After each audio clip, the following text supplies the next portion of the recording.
Hi, Ryan. Obviously, they're from the radio show getting the understanding that CJ is going to play Saturday. My question is about your comfort level you developed last week with getting both Kyle and Jack in the game, getting them reps, real-time opportunities to play. Where is your comfort level now?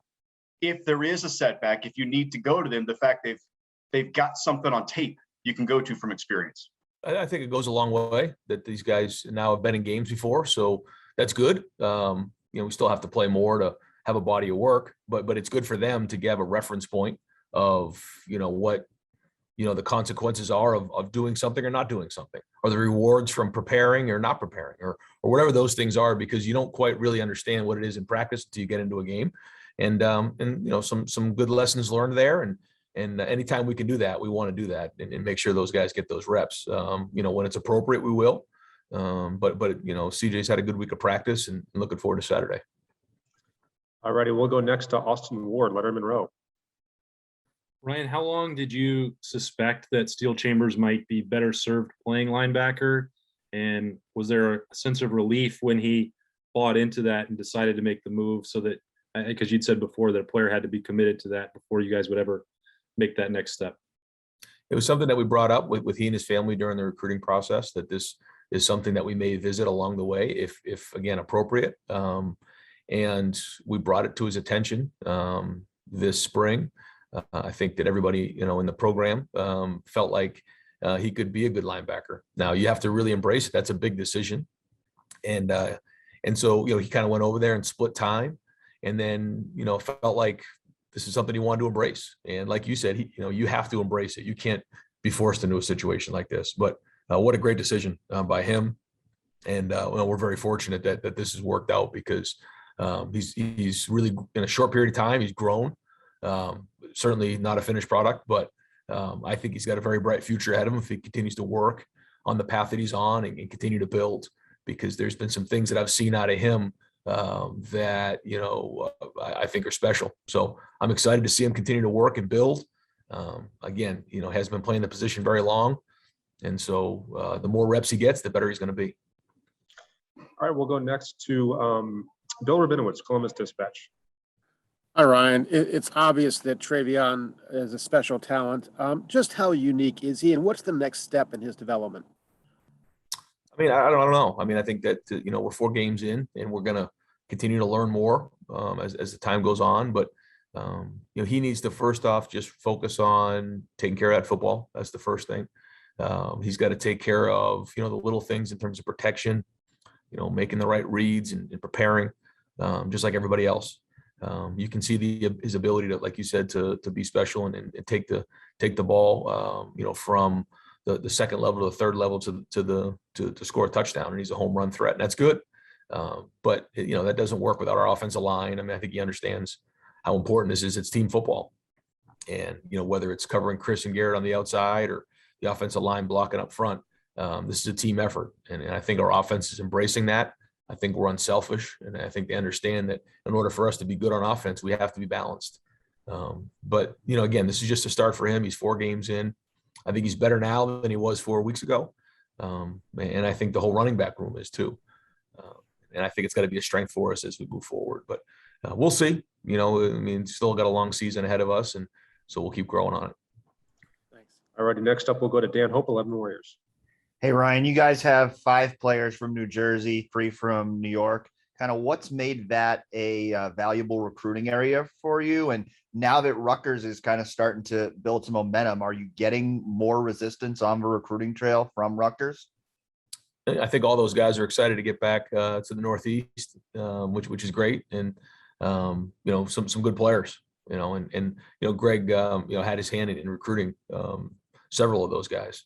So, it's always been an area that has a lot of talent, a lot of good players, and Greg's doing a good job of recruiting in that area. And so I think it's always special when we go back to our homes and where we're from, and we see family there. And I think that some of these guys had a big ticket requests. And so obviously they're excited to see their family and friends back home. But a lot of respect for the Northeast. Certainly, I know, growing up in the Northeast as well, all the great players in New Jersey, New York, and that area. So it's obviously an important recruiting area for us as well. All righty, we'll go next to Nathan Baird, Cleveland.com. Hey, Ryan, just what ways has Paul Rhoads been helpful with the defensive staff as it's had to go through some of this sort of urgent problem solving early on?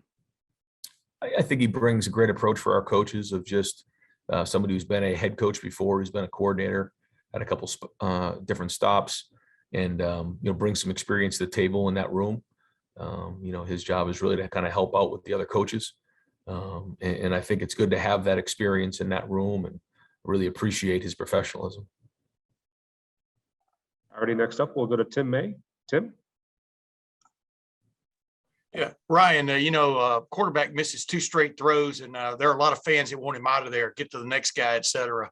I'm just asking you, from a coach's standpoint, what is the tip? What tells you whether a guy is on that day or off, if you follow my drift? I mean, just give a couple of telltale signs you're always looking for from the sideline. Well, it starts with the week of practice. If guys are doing it in practice, then typically, you're going to see the same type of things in a game. But there are certainly wild cards when that happens. Maybe guys aren't seeing it as well that game. That can happen. And there's a lot of factors that play into that. And I think it's kind of a game by game, case by case situation of when do you think, a guy's, feeling it, he's in a rhythm, or when he's not, because there's a lot of things that come into play. There's protection, there's route running, there's all those type of scheme. And so, identifying what that issue is at the moment, and then maybe trying to help them get into a rhythm is important. But again, it's usually, I would say, just to answer your question, it's probably a case by case situation based on what going into the game. And is a shovel pass a good way to get out of it? The shovel pass? Yeah, no, you kind of got Kyle going last week with a couple of shovel passes, Yeah. Well, you try to find ways to get him into a rhythm. I mean, that's part of it. And by playing the position, I kind of understand sometimes where, in the first game, you can all of a sudden start to, in your mind, build things up that, maybe aren't there. You just got to trust your eyes and trust your training. And then once you get into the rhythm and you kind of flush out all those nerves, you can go back to playing the game. And so tried to do that a little bit the other night. I appreciate it, man. Yep. Alrighty, next up, Clay Hall, WSYX. Hey, Coach, in talking with Treyvion last night, we got into him being a finance major, and when he wasn't playing high school ball, he studied wealth management, really got into it. Are you familiar with his investment acumen, and could he manage your millions? Well, I am aware that he likes to invest his money. It was probably in the springtime. I walked by one of the hot or cold tubs, and he was in there on his phone. And usually the guys are, on social media, listening to music or watching videos. He was checking the stock market. I think at the time he had bought Tesla with some of the money that he got from a scholarship check, I believe. And we talked about that for a little while. And he was very upset that Tesla at that time had gone down a little bit. So he lost a little bit of money that week. And I just thought that was pretty neat. I hadn't really heard much about that. I know Sam Hubbard maybe did that a few years ago. But even for a young guy to take that money and invest moving forward is, pretty forward thinking and very mature for a young man. So, I mean, that's part of the deal, is investing in your future. It's not what you make, it's what you save. And, we're just impressed by that whole interaction. Shows you he's a we got time for self-starter, just a couple more. We'll go first to Jeremy Birmingham, Letterman Row. Jeremy. Hey, Ryan, with the emergence of JT Tuimoloau, with Jack, with some of these young guys on the defensive line, how important is it for you to see the next step be taken by Tyreek, by Javonte, to put themselves in a position where not only are they back to being in that leadership role you expected, but to be on the field because those other guys are playing so well? Yeah, I think, we need those guys to be, impact players for us. And, that whole, unit, we got some different guys. We have some older guys, some younger guys, different guys who, are maybe near 2 and 3.